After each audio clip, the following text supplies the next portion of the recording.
Once more into the breach, dear friend, once more, and cover these videos with our Batman costumes. Hello, heroes and villains, welcome to Multiverse. So, a lot of you guys had suggestions about how to improve some of the Batman costumes that I showed in my Batman movie costume video. So, today that's what we'll take a look at. So, let us start with our friend Christian Bale. This is more or less as close to the Christian Bale Batman as I was able to get within DC Universe Online.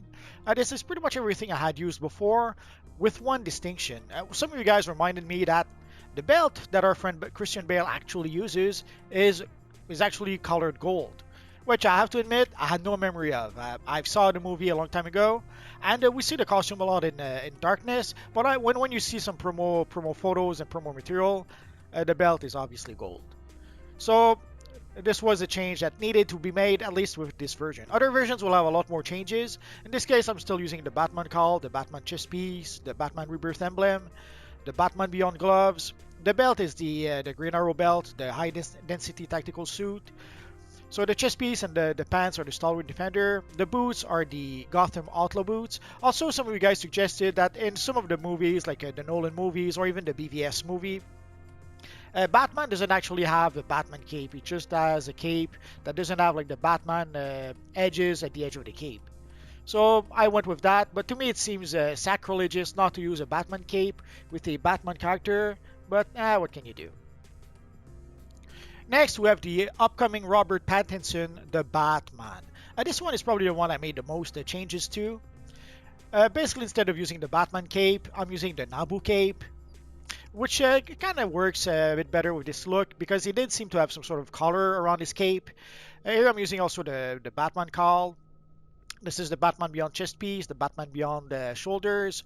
For the gloves, it's still the Dr. Midnight gloves. The pants, this is the paramilitary pants. And this is the Hawk's Edge boots, which I have to admit kind of works well with this look. And the belt, it is the Exobyte Origin belt. I don't use it with a lot of styles because the belt is a little small. If there's a chest piece that's a little too big, it will kind of overlap over the belt. It will clip through the belt. So the Exobyte Origin belt works well enough, assuming that you use a style small enough for the belt to fit over it.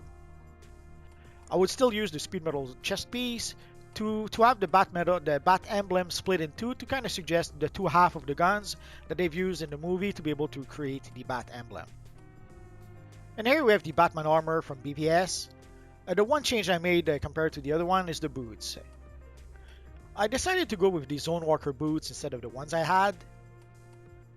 Although the Olong boots was what was suggested in the comment section, I would agree with this choice if not for the weird tentacle things to the side of the boots.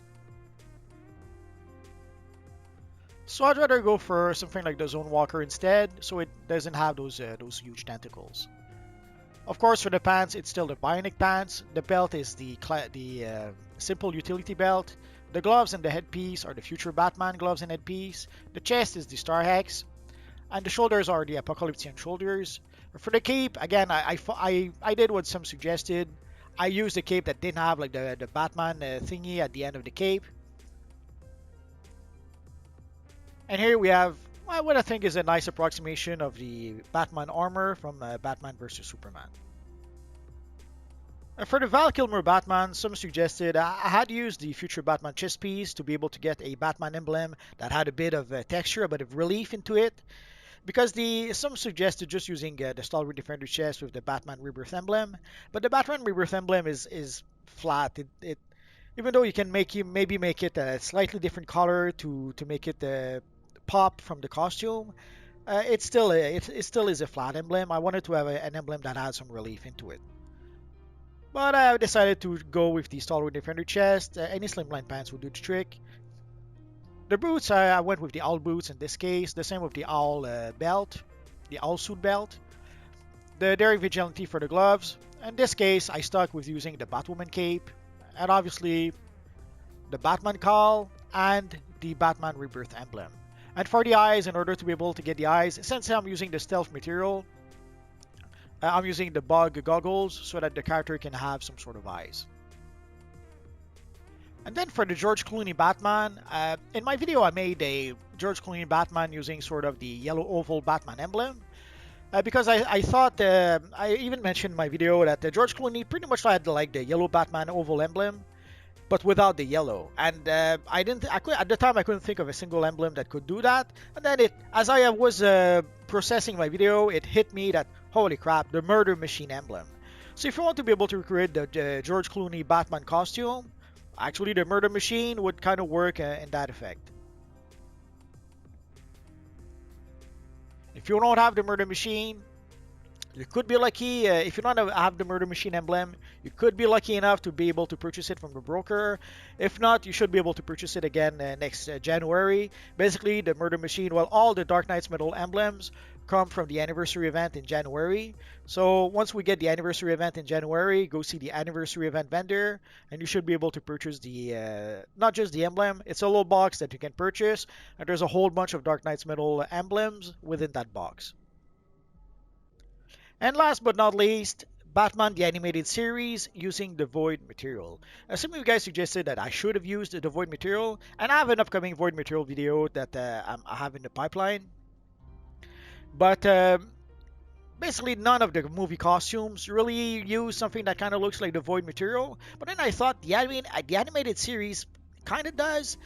In the animated series, the mask, everything that's black, dark blue on the costume, kind of sort of could be suggested by the Void material, so that's what I decided to do.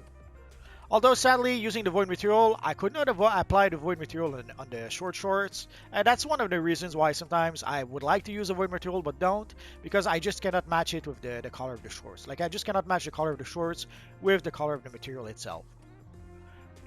But it's still a fairly close approximation of our friend Batman from the animated series. Although it kind of also reminds me of, you guys may remember in the 80s, there was this artist called Norm Breyfogle. He started drawing detective comics, and then at some point he moved on to the Batman title. And it kind of reminds me a bit of the Batman as he was drawn by Norm Breyfogle a bit. So that's pretty much it. Basically, these were the changes that I made based on the comments that you guys made on my previous Batman movie costume video. If you have any questions or any suggestions, please post your comments or your suggestions in the comment section down below, and I'll see what I can do about answering your questions.